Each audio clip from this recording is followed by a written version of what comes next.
So hello everyone, আরেকটি নতুন সেশনে সবাইকে স্বাগত জানাই।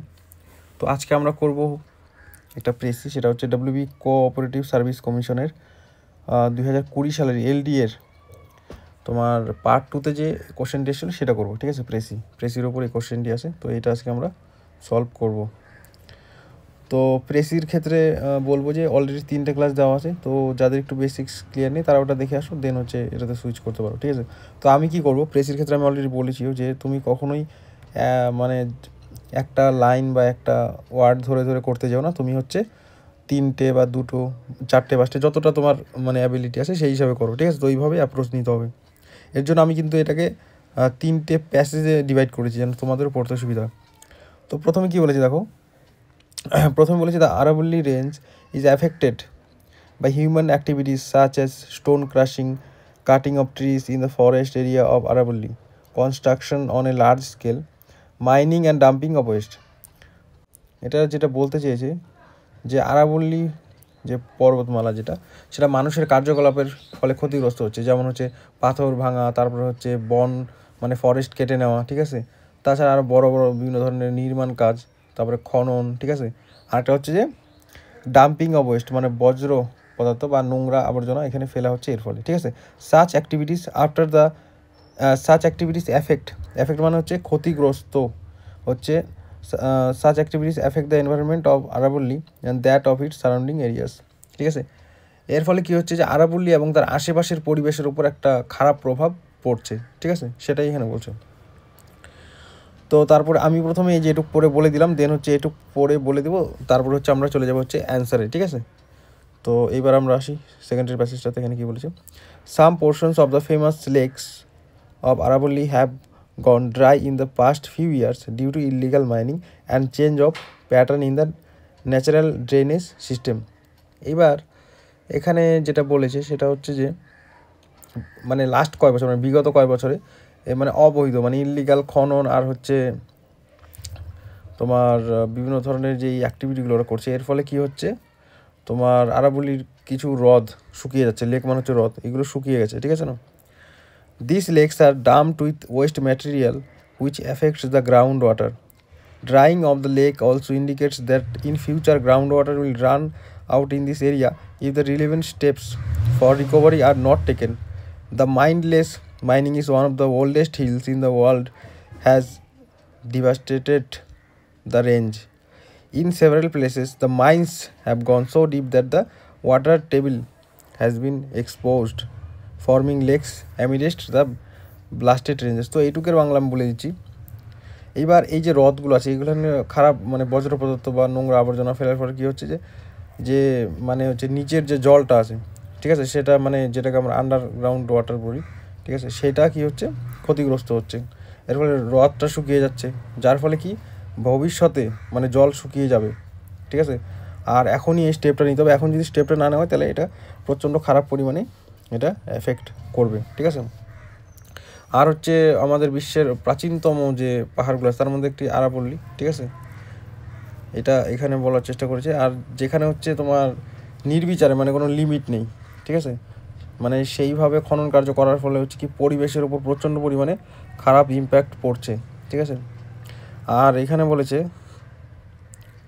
এখানে এখানে তৈরি এবং gone deep water table has been exposed. যদি পুনরুদ্ধার না করে তাহলে সেই ক্ষেত্রে এটা খারাপ একটা ইম্প্যাক্ট পড়বে। ঠিক আছে, তারপরে কি after months of media coverage and public protest the supreme court band mining in the area of 448 square kilometers across Faridabad, Gurgaon and Mewat districts in Haryana that was once supposed to be aside for a national park. This ruling comes after the Supreme Court's earlier judgment in 1994 that allowed mining under strict guidelines. However, the court rules that neither were these guidelines followed by the local miners nor was the sustainable development principle upheld. তো এইবার এখানে যেটা বলার চেষ্টা করছে যে অনেক জায়গায় এত বেশি খনন করা হয়েছে যে মানে জলের স্তরটা এত নিচে চলে গেছে। ঠিক আছে, এবং এর ফলে একটা কৃত্রিম একটা হ্রদের মতো সৃষ্টি হয়েছে। এইবার হচ্ছে পরেরটা এখানে যেটা বলেছে যে মানে অনেক মাস ধরে গণমাধ্যমের প্রতিবেদন তারপরে জনসাধারণের প্রতিবাদের পরে সুপ্রিম কোর্ট 448 বর্গ কিলোমিটার এলাকা জুড়ে, মানে সেটা হচ্ছে হরিয়ানার ফরিদাবাদ, তারপরে হচ্ছে গুরগাঁও, মেওয়াট, এইসব জায়গায় হচ্ছে খনন নিষিদ্ধ করে, ঠিক আছে। আর যে এই যে জায়গাটা, এই এলাকাটা একসময় জাতীয় উদ্যানের জন্য সংরক্ষিত ছিল, ঠিক আছে। আর এই যে রায়টা, মানে সুপ্রিম কোর্টের 1994 সালের যে রায়ের পর এটা আসে, যেখানে হচ্ছে মানে একটা স্ট্রিক্ট মানে কঠিন নিয়মের অধীনে মানে খনন একটা অনুমোদন করেছিল যে এইটুকের মধ্যে করতে পারবে, ঠিক আছে। এইবার আদালত কি দেখেছে, যে দেখেছে পর্যবেক্ষণ করে, যে দেখেছে স্থানীয় মানে যারা কাজ করে মানে খনি শ্রমিকরা এই নিয়ম একদমই তারা পালন করেনি, ঠিক আছে, এবং অনেক ধরনের মানে নিয়ম তারা লঙ্ঘন করেছে, সেটা এখানে বলার চেষ্টা করেছে। এবার যদি আমরা আসি নিচের দিকে, ঠিক আছে, এবার আমরা কী হেডিং এটা দিতে পারি। এখানে হেডিং অনেক দেওয়া যায়, ঠিক আছে, আমি বলে দিচ্ছি। Aravalli's environmental decline causes and consequences, ঠিক আছে। তো আরাবল্লী দিয়েও শুরু করতে পারো, আরাবল্লী range from natural beauty to environmental crisis. তারপর কি দেওয়া যায়, Aravalli's ecological crisis causes and consequences. তারপরে কি supreme court's intervention in Aravalli's environmental crisis. Intervention মানে হস্তক্ষেপ, তো সুপ্রিম কোর্টে এখানে কোর্টকে এখানে হস্তক্ষেপ করতে হয়েছিল যে মানে মানে কনজার্ভ মানে রক্ষা করার জন্য। তারপর একটা কি মাইনিং ব্যান ইন আরাবল্লী স্টেপ টুয়ার্ডস কনজারভেশন। তো মাইনিং ব্যান করা হয়েছে, এটা কি একটা মানে সংরক্ষণের দিকে একটা পদক্ষেপ। দ্য ডিক্লাইন অফ দ্য আরাবল্লী range a wake up call, তো এটাও লিখতে পারো, ঠিক আছে। তো আমি এখানে দেখো দুটো অ্যাপ্রোচে বলেছি যে দুভাবে তোমরা লিখতে পারো, তো দুটো আমি এখানে দেখিয়ে দিচ্ছি। প্রথম অ্যাপ্রোচটা দেখো, আর এই নিচে সেকেন্ড অ্যাপ্রোচ আছে। তো আমি একটা পড়ে দিচ্ছি, ঠিক আছে, আমি নিচেরটা পড়ে দিচ্ছি, তোমরা হচ্ছে ওপরেরটা তোমাদের মতো করে পড়ে নিও। দুটোই এই 73 to 75, আর এটা 78 to 80-র মধ্যে। যেহেতু এখানে 200, যেহেতু এখানে কত আছে 225, তো এটাকে যদি তুমি 3 দিয়ে ডিভাইড করো তো 75-এর কাছাকাছি আসবে, ঠিক আছে। তো তুমি 80-র মধ্যে লিখতে পারো, ঠিক আছে, ইনক্লুডিং তোমার হচ্ছে হেডিং। এবার আসি, আমি হচ্ছে সেকেন্ডটা পড়ে দিচ্ছি, ঠিক আছে।